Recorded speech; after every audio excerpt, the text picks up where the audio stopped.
আলহামদুলিল্লাহ ওয়াসসালাতু ওয়াসসালামু আলা রাসূলিল্লাহ ওয়া আলা আলিহি ওয়া সাহবিহি আজমাইন ওয়া বাদ।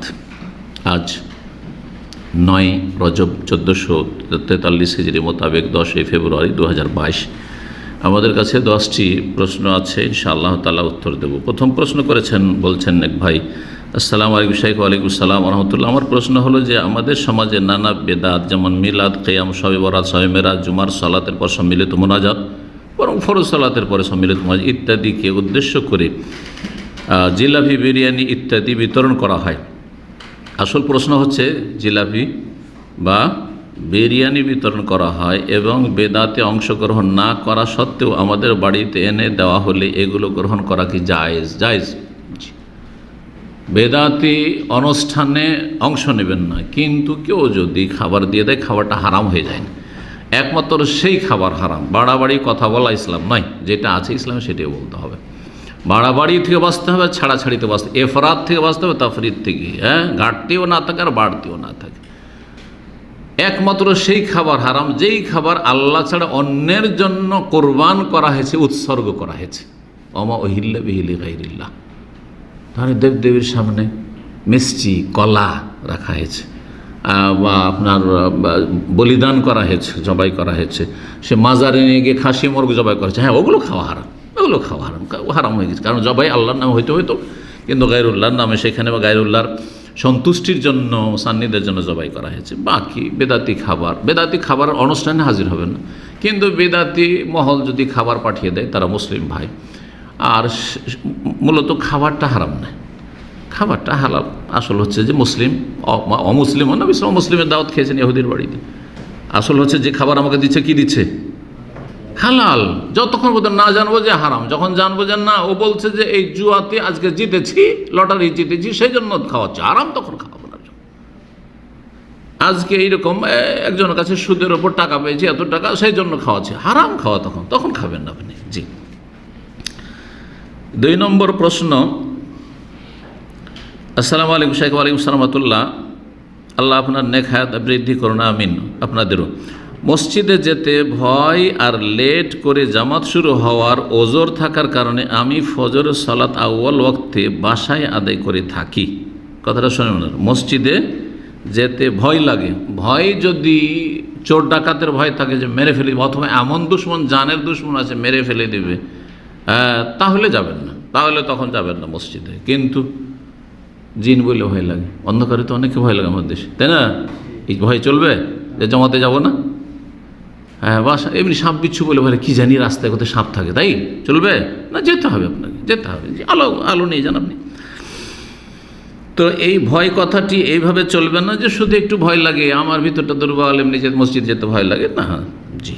তো মসজিদে যেতে, আসল হচ্ছে মসজিদে গিয়ে পুরুষদেরকে সালাত আদায় করতে হবে। তারপরে মসজিদে আরেকটা অজুহাত হচ্ছে তার ওজোর, যে লেট করে জামাত শুরু করে। তো লেট করে জামাত করা জায়েজ, কিন্তু উত্তমের খেলাফ, ফরজের খেলাফ নয়।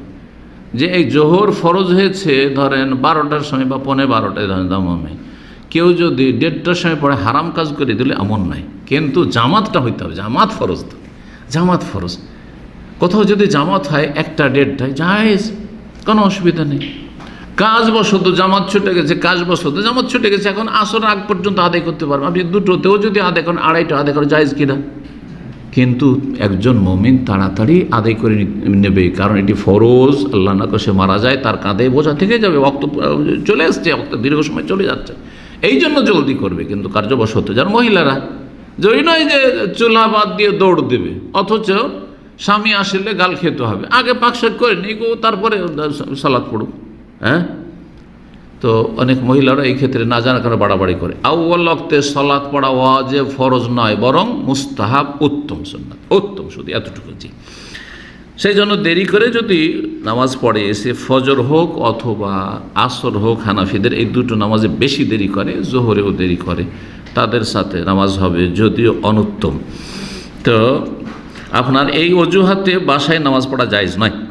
এখন আমার কি আজান একামত দিয়ে সালাত আদায় করতে হবে? প্রথম কথা, আপনার বাড়িতে এভাবে নিয়মিত নামাজ পড়া জায়েজ নয়, জামাতে গিয়ে পড়তে হবে। ওর কাউ মার রাখিন, আল্লাহ বলছে রুকুকায়ের সাথে রুকু করো।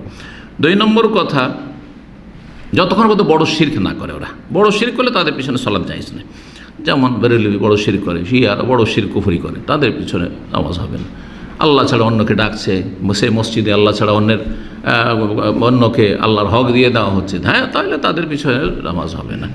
জি, আজান একামত দিতে হবে কিনা বাড়িতে হলে? বাড়িতে একামত দেবেন। আজান যদি শোনেন তো সেই আজানই যথেষ্ট, কিন্তু আজান যদি না শোনেন তাহলে আজান দিয়ে দেওয়া ভালো। মাঠে ঘাটে একা থাকলেও আজান দিয়ে দেওয়া ভালো। এই মর্মে সহিহ বুখারীতে একটি হাদিস রয়েছে, পাহাড়ের চূড়ায় কোনো ব্যক্তি যদি তার বকরি ছাগল নিয়ে থাকে আর সেখানে যদি আজান দেয়, ইউআজ্জিন ওয়া ইউকিম, এই কথা রয়েছে, তার মানে আজান দেওয়া ভালো যদি আজান না শোনে।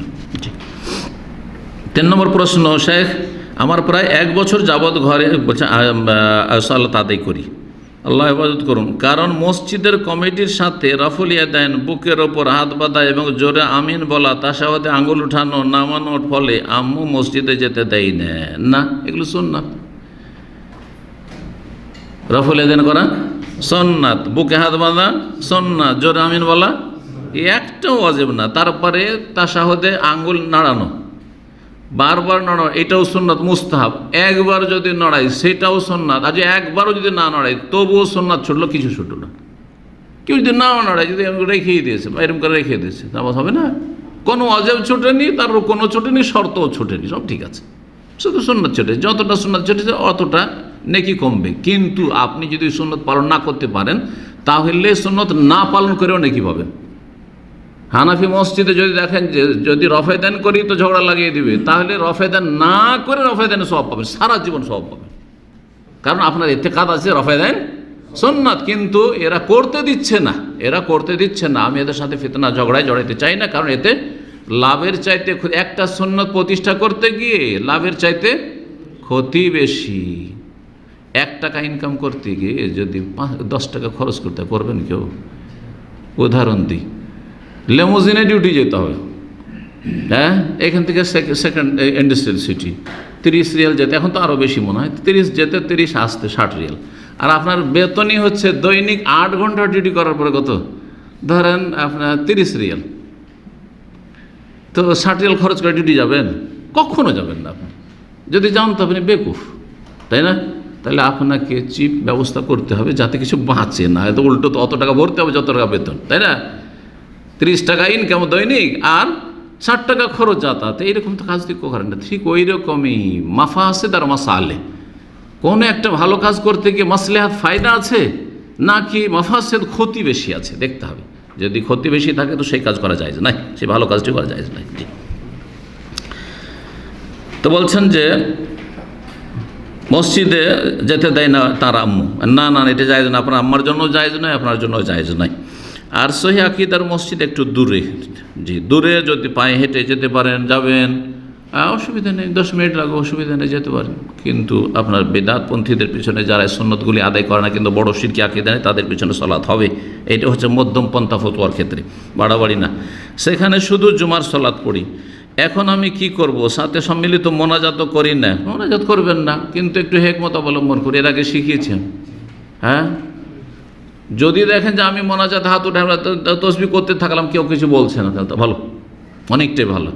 কিন্তু কিছু কট্টরপন্থী বেদাতি আছে, তারা ওইভাবেও আপনার করতে দেবেন, এই আমাদের সাথে কেন হাত উঠেস না, তো ওদের সাথে উঠিয়ে দিয়ে নিজের দোয়া করবেন আপনি, ইন্নামাল আমালু বিন্নিয়াত, নিজের দোয়া করবেন, ও আমিন আমিন বলবেন না বেদাতি ইমামের দোয়ার উপর। কারণ বেদাতি দোয়া কিসের কবুল হবে? সুন্নতি দোয়া কবুল হবে। একা একা আপনার গরজের দোয়া করুন, কারণ আপনার প্রয়োজন আলাদা, ওদের প্রয়োজন আলাদা। আর ওই একা ইমামের শুধু দোয়া করাতে মুক্তাদির কি কাজ হবে? অযৌক্তিক এই দোয়া মোনাজাত, সম্মিলিত মোনাজাত বেদাত এবং তার সাথে অযৌক্তিক, যুক্তিহীন। তাই এক প্রকার মসজিদ থেকে বের করে দিয়েছেন, এক প্রকার এটা আপনার খামখেয়ালি, এটা আপনার শয়তানি ওয়াসওয়াসা আপনাকে বের করেনি। যতক্ষণ পর্যন্ত মসজিদ থেকে ধাক্কা দিয়ে না বের করে ততক্ষণ মসজিদে নামাজ পড়বেন। বেদাতির কথা বোঝা গেছে? যখন মসজিদে বের করে দিয়ে আমাদের মসজিদে ঢুকতে দেবো না, হ্যাঁ, তখন আর আপনার অধিকার, তখন আপনার জন্য জায়েজ। কয়েকজন আছেন আস্তে আস্তে ধীরে ধীরে একটা মসজিদ বানাবার চেষ্টা করেন। নবী সাল্লাল্লাহু আলাইহি ওয়াসাল্লাম প্রথম মদিনায় এসে কী করেছেন? প্রথম মসজিদ বানিয়েছেন। প্রথম কাজই হচ্ছে ইসলামের ইতিহাসে মসজিদ বানানো। জি, কারণ জীবনের গুরুত্বপূর্ণ কাজ মুসলিম জীবনে হচ্ছে সালাত, আর সালাতের জন্য মসজিদ লাগবে। জি, 4 নম্বর প্রশ্ন বলছেন, আসসালামু আলাইকুম আসসালাম ওয়া রাহমাতুল্লাহ। এক বক্তা বলেছেন যে কোনো মাওলানা যদি তাবিজ করে তার পিছনে সালাত হবে না, তাহলে এখন আমি কি করব? একা একা সালাত আদায় করব না মসজিদে যাব? যিনি এই ফতোয়া দিয়েছেন তিনি সূক্ষ্ম ফতোয়া দেননি, ভুল ফতোয়া দিয়েছেন। তাবিজ করলেই তার পিছনে সালাত পড়া যাবে না, এই ফতোয়া ভুল। তাবিজ করা বড় শিরক না ছোট শিরক? আসল হচ্ছে ছোট শিরক। কারণ একজন মুসলিম কখনো মনে করেন এই কথা যে তাবিজ আমাকে রক্ষা করবে। তাবিজের মাধ্যমে আল্লাহ রক্ষা করবেন, ভালো আল্লাহ করবেন, কিন্তু তাবিজটা কি একটা ওয়াসিলা, মাধ্যম। তাহলে এটা ছোট শিরক।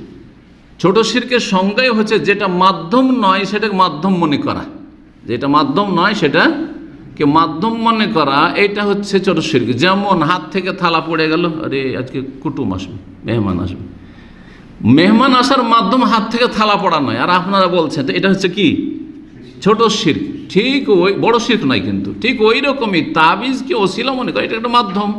যেমন ওষুধ পানি মাধ্যম আছে, ওই রকম এটা মাধ্যম। আর আল্লাহ ভালো করেনওয়ালা, এর মাধ্যমে ভালো করবেন, তাহলে ছোট শিরক।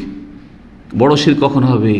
যদি কেউ মনে করে যে এই তাবিজই আমাকে রক্ষা করছে, তাবিজ না হলে আমি মরে যেতাম, এবং আল্লাহর কথা তার এটা খেয়ালে নেই যে আল্লাহ ভালো করেনওয়ালা, আল্লাহ শাফি, তাবিজ আমার শেফা দেনেওয়ালা, তাবিজ আমাকে রক্ষা করেনওয়ালা, তখন বড় শিরক হবে। সুতরাং ঢালাওভাবে বলে দেওয়া যে তাবিজ করলেই তার পিছনে নামাজ হবে না, এগুলো বাড়াবাড়ি ফতোয়া এক শ্রেণীর লোকদের। এইসব ফতোয়া থেকে এবং এইসব মুফতিদের বাড়াবাড়ি ফতোয়া থেকে বেঁচে থাকবেন। জি। 5 নম্বর প্রশ্ন বলছেন যে, আসসালামু আলাইকুম রহমতুল্লাহ। ওয়ালাইকুম আসসালাম রহমতুল্লাহ। আমার প্রশ্ন হলো, স্ত্রী সহবাসের পর কোনো ব্যক্তির মৃত্যু হলে তাকে 2 বার গোসল দিতে হবে নাকি? জাযাকাল্লাহ খায়র। হ্যাঁ, 2 বার দিতে হবে, একবার?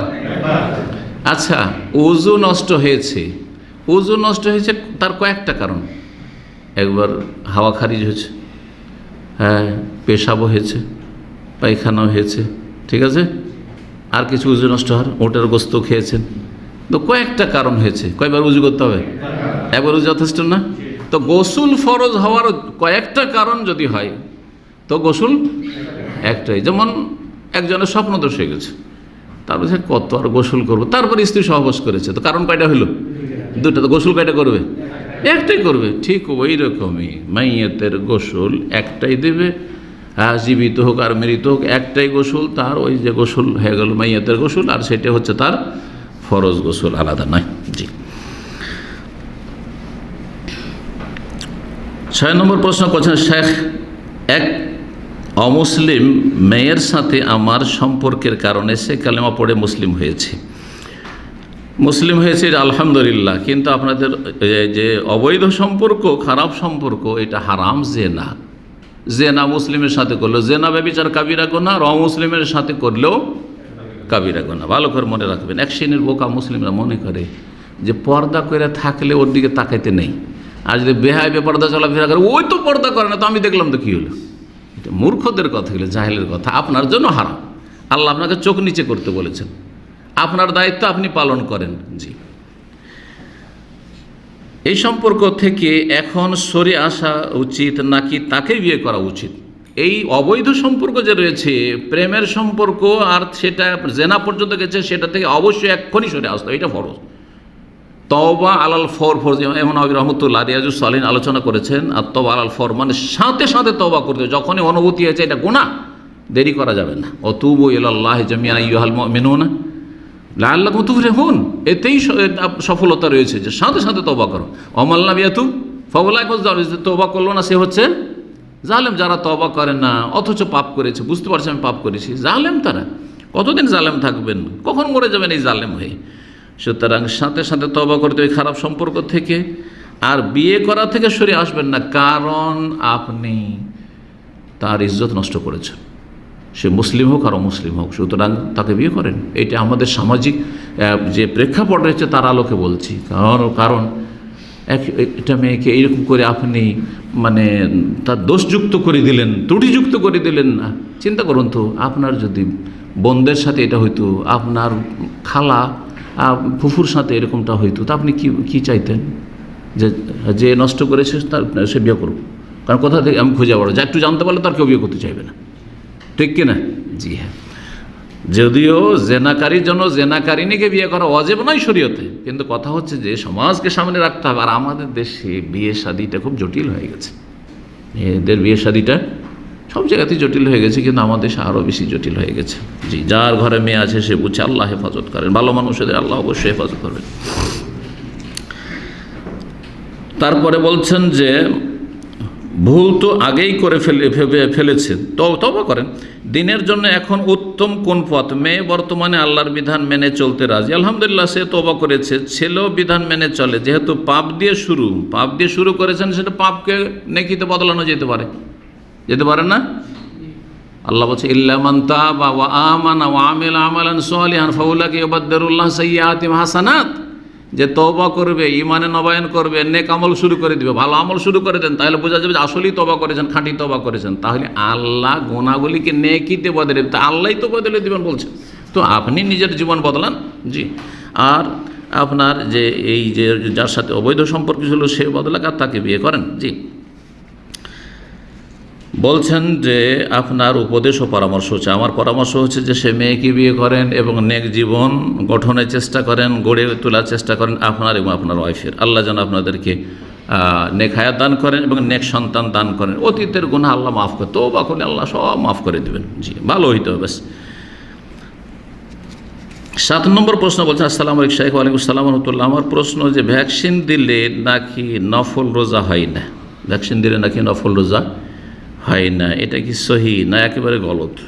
জানাবেন আশা করি ইনশাআল্লাহ। ভ্যাকসিন নিতে পারেন সিয়াম অবস্থায়, রোজা অবস্থায় ভ্যাকসিন, এই করোনার ভ্যাকসিন হোক অথবা অন্য কোনো ভ্যাকসিন হোক, হজের ভ্যাকসিন হোক যেটা নিচ্ছে না হজের জন্য, অথবা ইনজেকশন হোক, ব্যাস স্যালাইন দেবে না, যে স্যালাইন দিয়ে খাদ্যের বা পানির কাজ করা হচ্ছে, খাদ্য বা পানির কাজ হচ্ছে, সে স্যালাইন নেওয়া জায়েজ নয়।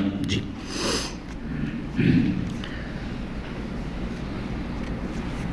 8 নম্বর প্রশ্ন বলছেন যে আমার প্রশ্ন, একজন ছেলে বিবাহ করতে চাইলে কতটুকু সামর্থ্যবান হওয়া জরুরি? আমি একজন যুবক ছাত্র, আমি আশঙ্কা করছি হারামে পতিত হওয়া নিয়ে, আল্লাহ যেন সাহায্য করেন, কিন্তু আমার পরিবার মোটেও রাজি না, আল্লাহ তাদের হেদায়েত দান করেন। এখন আমার করণীয় কি? জি, করণীয় বিয়ে করার জন্য চেষ্টা করেন, আর যতদিন বিয়ে না করতে পারছে ততদিন পর্যন্ত বেশি বেশি সিয়াম পালন করে রোজা রাখেন। নবী সাল্লাল্লাহু আলাইহি সাল্লামের সহিহ হাদিস, আমাল্লাম ইয়াস্তাতে ফাআলি বিসসাওম, তার শেষ অংশে, যে বিয়ে করতে পারছে না অথচ যৌবনের জ্বালা রয়েছে, নর হোক আর নারী হোক, সে যেন অবশ্যই বেশি বেশি কী করে?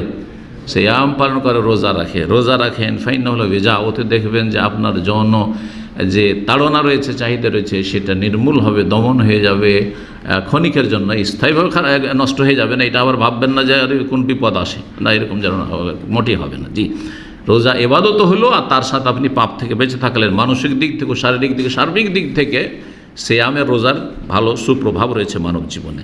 রোজা রাখেন। আর কতটা সামর্থ্যবান হলে বিয়ে করতে পারবে না, কতটা সামর্থ্যবান হওয়া জরুরি বিয়ের জন্য, এই ক্ষেত্রে বলবো যে আপনি যখন বিয়ে করবেন, একটা কমপক্ষে আপনার কাছে রুমের ব্যবস্থা থাকতে হবে, যেখানে আপনার স্ত্রীকে নিয়ে এসে রাখবেন। কমপক্ষে একটা রুম, আর তাতে যদি থাকতে রাজি, বিয়ে করে নিয়ে চলে আসবেন, একটা রুমও থাকার মতো নেই, তো গাছের তলে থাকবেন নাকি? হ্যাঁ, পরের মেয়েকে নিয়ে এসে, জায়েজ নাই। একটা রুম, আর সেখানে একটু বেড়া টাটি দিয়ে ঘিরে দেবেন, যেমন নবী সাল্লাল্লাহু আলাইহি ওয়াসাল্লামের জামানায় এরকমই ছিল। ছোট্ট একটা হুজরা হয়তো, যেখানে স্বামী স্ত্রী দুজন শুধু শুইতে পারবে, তার বেশি কোনো জায়গা হতো না, আর সামনে একটু উঠান আঙিনার মধ্যে ছোট্ট করে ঘেরা থাকতো, যেখানে একটু কাপড় টাপড় রোদে দেওয়া যাবে, এরকম। জি, আমাদের দেশের গ্রাম অঞ্চলে এরকম বাড়িগুলো গরিবদের থাকে, কিন্তু পর্দা করার চেষ্টা করতে হবে, ওইটুকু ঘিরে দিই। জি, এইরকম যদি যোগ্যতা থাকে, সেটা খড়ের বাড়ি হোক, সেটা মাটির বাড়ি হোক, সর্বনিম্ন বাড়ি হোক, ব্যাস এতটা দিয়ে তো ইজ্জত রাখলে, এটা মানুষের মৌলিক অধিকার হচ্ছে, একটা বাসস্থান, ঘুমাবার একটা জায়গা, মান ইজ্জতের সাথে।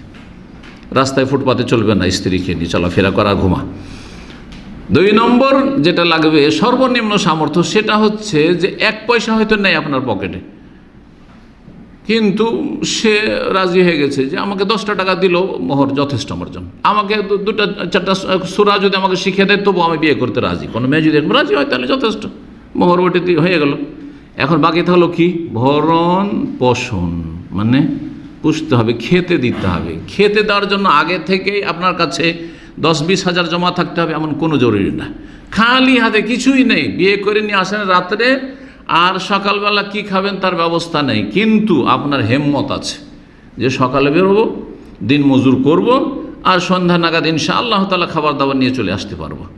হ্যাঁ, আর সন্ধ্যা পর্যন্ত চালাবার জন্য কিছু ধার আর না খেয়ে থেকেও সেও সবুর করে নেবে, আমি সবুর করে নেবো, তো অসুবিধা নেই। গরিব মানুষরা সাহাবাই কেন আমার এরকম সারাদিন খায়নি, সন্ধ্যাবেলা কিছু নিয়ে আসলো তো আসলো, আর না হলে পানি খেয়ে খেজুর খেয়ে খেজুরও পেলো না, থাকতো না, তাতে যদি সবুর করে। আর আপনার হিম্মত আছে যে আপনি রুজি রোজগার করতে পারবেন, যেইভাবে হোক না কেন, হালাল রুজি, রিক্সা চালিয়ে হোক, আর ডোম মেথরের কাজ করে হোক, আর দিন মজুর পরের বাড়ি চাকর খেটে হোক, যে আমি নিয়ে আসতে পারবো, দিনে 50 টাকা লাগবে খাওয়া দাওয়া খরচ, স্বামী স্ত্রী এতটা নিয়ে আসতে পারবো আমি। এই হিম্মত থাকলে আপনি বিয়ে করুন, এই হিম্মত থাকলে। আর ওটাও যদি হিম্মত না থাকে, বিয়ে করে নিয়ে আসার পরে বলছে যে আমি তো খেটে খেতে পারবো না, আমি জীবনে বাপের ঘরে বাপের হোটেলে খেয়েছি, আমি খেটে খাওয়া অভ্যাস নাই, তো কী করতে হবে, চলো দুইজনে যা ভিক্ষা করি। দুইজনে বেরিয়ে গেছে, বাড়ি বাড়ি ভিক্ষা করছে। তো এইরকম লোকের জন্য বিয়ে করা জায়েজ নয়, এরকম লোকের জন্য বিয়ে করা জায়েজ নয়। জি, তাকে কি করতে হবে, তারা যেমন রোজা রাখেন। আল্লাহ যেন তৌফিক দান করেন ভালো কাজের। বারাকাল্লাহু ফিকুম। কয়টি হলো? হ্যাঁ, 8টি না 9টি হয়ে গেছে?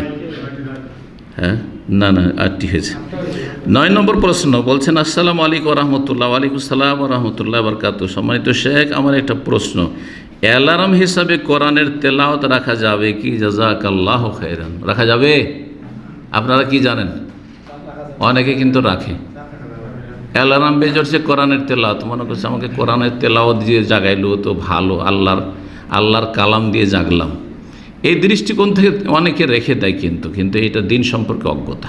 জি, এতে ক্ষতির দিক, একটা ক্ষতির দিক হচ্ছে যে অ্যালার্মটাতে বন্ধ করবেন, এটা আমরা করি সাধারণত। তখনই আপনি চিন্তা করে বন্ধ করবেন যে এখন আয়াতটা পুরা হইল কি হইল না, তারপরে সেন্টেন্স বাক্যটা যেখানে অর্থপূর্ণ হয় পুরো হইল কি হইল না, বুঝেন আপনারা? আমি যে বুঝি তাও হয়তো খেয়াল করব না। হ্যাঁ, ঘুমের ঘরে উঠলাম, আর ওঠার পরে এমন জায়গায় বন্ধ করলাম যেখানে লা তাকরাবুস সালাহ পড়ছে, ইয়া আইয়ুহাল্লাযীনা আমানু লা তাকরাবুস সালাহ, ঈমানদার কোন নামাজের কাছে যেও না, আর দিলাম বন্ধ করে, কত বড় গুনাহ করলাম, ঠিক কিনা? একটা ক্ষতির দিক। দ্বিতীয় যেটা এর চাইতে গুরুত্বপূর্ণ ক্ষতির দিক, বা কোনোটাই কম নয়, সেটা হচ্ছে যে আল্লাহর কালামকে আপনি তুচ্ছ কাজ ব্যবহার করবেন। আপনি আল্লাহর কালামকে এত হালকা মনে করে নিলেন যে আপনাকে জাগাবে আল্লাহর কালাম দিয়ে, ওই কোরআনে কারীম দিয়ে। এটা কোরআনে কারীমের সম্মান হলো?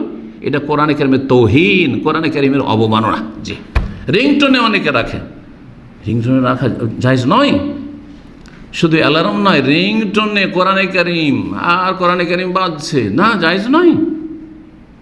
আপনাকে খুব ভালো লাগছে আরবি ভাষা, যেমন অনেকে রাখছে, আরবিতে সের ভালো কবিতা আছে, গঠনমূলক কবিতা, ও কাটলো মাঝখান থেকে, ওর অবমাননারও কিছু নেই, আর সম্মানেরও কোনো এমন যোগ্যতা রাখে না যে আরবি কবিতা সেই জন্য সম্মান করতে হবে, বুঝা গেছে? তবে আল্লাহর নামের, রাসূলের নামের, দ্বীনি বিষয়ের অবশ্যই সম্মান সবসময় করতে হবে, সব জায়গাতেই করতে হবে, যেখানে থাকুক না কেন। তো যাই হোক, রিংটোনও জায়েজ নয়, কোরআনে কারীমের এইরকমই অ্যালার্ম লাগানো জায়েজ নয়। অনেকেই রাখে কি, যখন হবে আপনি কাউকে ডায়াল করছেন, তখন কোরআনের তেলাওয়াত আসে, এখানে কোরআনের তেলাওয়াত না রেখে ও দোয়া বা অন্য কিছু এগুলো রাখেন। সতর্কতা অবলম্বন করেন, কোরআনে কারীমকে এত হালকা মনে করিয়েন না, এটা থেকেও বেঁচে থাকেন। কয়টি হলো প্রশ্ন? 9টি হলো। 10 নম্বর প্রশ্ন, এক ভাই বলছেন, আসসালামু আলাইকুম ওয়া রাহমাতুল্লাহ। ওয়া আলাইকুম আসসালাম ওয়া রাহমাতুল্লাহ। শেখ, আমরা দেখতেছি কিছু কবিরা জিনকে জবাই করে বা জিনকে জ্বালায়, হারকুল জিন, এটা আরবিতেও আছে, অনেকে এরকম করে থাকে, যে কবিরাজগুলো, বেদাতি কবিরাজরা এগুলো করে থাকে, বা শিরকি আকীদার কবিরাজগুলো, সেই আরব হোক আর যেই হোক। জবাই করা শরিয়া মোতাবেক কতটুকু জায়েজ, দয়া করে জানাবেন। আপনি কি করে জানলেন যে জিনকে জবাই করে দিল? জিনকে দেখতে পাচ্ছেন? আচ্ছা, যে বলছে সে সত্য বলছি, এটাই বা কেমন করে বিশ্বাস করেছেন আপনি? সব অন্ধ কথা না? হ্যাঁ, অন্ধ করে, হ্যাঁ, তাহলে এইসব মিথ্যা কথা। আসলে যদি কোথাও জবাই করার কোনো ওসিলা থাকতো, কোনো কোরআনের আয়াত দিয়ে, বা জ্বালিয়ে দেওয়ার কোনো তরিকা থাকতো, কোরআনের অমুক আয়াত পড়ে, অথবা অমুক দোয়া পড়ে, তাহলে হয় কোরআনে কারিমে থাকতো এই বিষয়গুলি, আর না হইলে নবী সাল্লাল্লাহু আলাইহি ওয়াসাল্লামের কোনো হাদিসে থাকতো না। আমরা তো আজ পর্যন্ত হাদিসের ওপর পড়াশোনা করেও কোনো হাদিস পেলাম না। একটা হাদিস কেউ দেখাইতে পারবেন না যেখানে আছে যে অমুক অমুক দোয়া পড়ে জিনকে জ্বালিয়ে দেওয়া যায়, জিনকে জবাই করে দেওয়া যায়। তাহলে কোরআন দিয়ে হচ্ছে না, হাদিস দিয়ে হচ্ছে না, কোনো দলিল যখন নাই, তাহলে কি দিয়ে তারা দাবি করে? হয় তারা সেখানে ইস্তেখদামুল জিন, বসে করে জিন ব্যবহার করে, মানে এক জিনকে খুন করার জন্য বা জ্বালানোর জন্য আর এক জিনকে ব্যবহার করে। নিজে তো করতে পারবে, কারণ নিজে তো মানুষ যে জিনকে দেখে না ও নিজে কি করে জ্বালাবে? আর জ্বললো ও তো নিজেও দেখতে পারে, কী করে জানবে যেটা জ্বলে গেল? তো এগুলো সব বেদাতিদের কথা, কিন্তু বেদাতি কবিরাজদের কথা। তাহলে করে কি, আর এক জিনকে ব্যবহার করেছে। যেমন আপনারা তো শহরে প্রায় লোকে থাকেন, আর গ্রামেও ছোট ডাকাতও আছে, বড় ডাকাতও আছে না নেই? ছোট ডাকাত যদি ডাকাতি করে বা ছোট চোরে যদি চুরি করে আর বড় ডাকাতের সাথে খাতির থাকে, তো আপনার কিছু বলতে হবে, শুধু বড় ডাকাত বড় চোরকে বলতে হবে যে আমার বাড়ি থেকে চুরি হয়েছে, আপনার বাড়িতে মাল ফিরিয়ে দিয়ে যাবে। দেয় না দিবে, ফিরিয়ে দেবে। কারণ এই কার ঘরে গেছিলি, কার বাড়ি তুই ডাকাতি করে জানিস, তুই কার বাড়ি থেকে চুরি করে নিয়ে এসিস, এক্ষুনি সাথে দিয়ে আয়, রাতের অন্ধকারে দিয়ে আয়, নাহলে তোর জীবন বাঁচবে না। বাপ করে ও ছুটেছে দিতে, না সার ঠিক আছে, সার দিয়ে আসছি, সার ঠিক কিনা বলে? তো ঠিক জিনদের মধ্যে ওই রকম আছে, দুর্দান্ত জিন আছে, নেতা জিন আছে। একটা নেতার টেলিফোনে প্রশাসনের অনেকেই কি করবে বেচারা, সার কি বলেন, সার কি করবো, সার তাহলে কি ছেড়ে দেবো? ছাড়, এক্ষুনি ছাড়, তুই কি করবে? ও চরম অপরাধীকে ছেড়ে দিতে বাধ্য হচ্ছে না? ঠিক ওই রকমই জিনদের মধ্যে, এবং সেম মানুষের মধ্যে যেমন অপরাধগুলি আছে, জিনদের মধ্যে আছে। তো ওই বড় দুর্দান্ত জালেম জিনকে ব্যবহার করে আর এক জিনকে মারাতে পারে, এটা হইতে পারে। তারপরেও কি করেই বিশ্বাস করবেন যে ওই জিন আসলে মেরেছে, নাকি আমাকে মিথ্যা কথা বলছে, কানা কাহাই করে দেখেছি, এটাও তো হইতে পারে। সুতরাং এগুলি সব কথা অন্ধকারে হাত মারা। হ্যাঁ, আমার যে কবির আছে না, আমার যে ছেলেটা মেয়েটাকে ধরে চলে জিনে না, ও জিনকে জ্বালিয়ে দিয়েছে, জিনকে জবাই করে দিয়েছে। না, কিছুই হয়নি আসলে, কথা বুঝতে পারছেন? সুতরাং এগুলো জায়েজই নয়, এগুলো জায়েজ না। আর যারা এগুলোর দাবি করে তারা বেদাতি কবিরাজ, তারা বেদাতি কবিরাজ, বেদাতি রাকি, কোরআন সুন্নাহর রাকি, কোরআন সুন্নাহর যে রুকিয়া করনেওয়ালা, ঝাড়ফুঁক দম করনেওয়ালা, কখনো এইসব দাবি করবে না, যেসব দাবির হদিস কোরআনে কারিমে নেই, রাসূলুল্লাহ সাল্লাল্লাহু আলাইহি ওয়াসাল্লামের হাদিসও নেই, সাহাবায়ে কেরাম সালাফদের আমলেও নেই। এখানে আজকের আলোচনা শেষ করছি। আল্লাহ রাব্বুল যেন আমাদেরকে ভালো কথা জানার এবং মেনে চলার তৌফিক দান করেন, সহি কথা বলার এবং সহি কথা মেনে চলার তৌফিক দান করেন। আল্লাহ রাব্বুল আমাদের সমস্ত গুনাহ খাতা যেন মাফ করে দেন, এবং আল্লাহর সমস্ত ফিতনা থেকে আল্লাহ যেন বাঁচিয়ে রাখেন। জালেমদের জুলুম থেকে মুসলিম উম্মার ভাই বোনদের আল্লাহ হেফাজত করেন, এবং মুসলিম উম্মার ভাই বোনেরা যেখানে জুলমের শিকার হোক না কেন, যেখানে হকের বিষয় হোক না কেন, সেখানে আমাদের তাদের পাশে দাঁড়ানো তৌফিক দান করেন, এবং জালেমদেরকে আল্লাহ যেন সর্বনাশ করেন, জালেমদেরকে যেন আল্লাহ নির্মূল করেন, ধ্বংস করেন, ব্যর্থ করেন। আর জালেমদের অনিষ্ট থেকে উম্মতে মুসলিমার ভাই বোনদের আল্লাহ যেন হেফাজত করেন। ওয়া সাল্লাল্লাহু সাল্লাম আলা নবিয়িনা মুহাম্মদ ওয়া আলা আলিহি ওয়া সাহবিহি আজমাইন।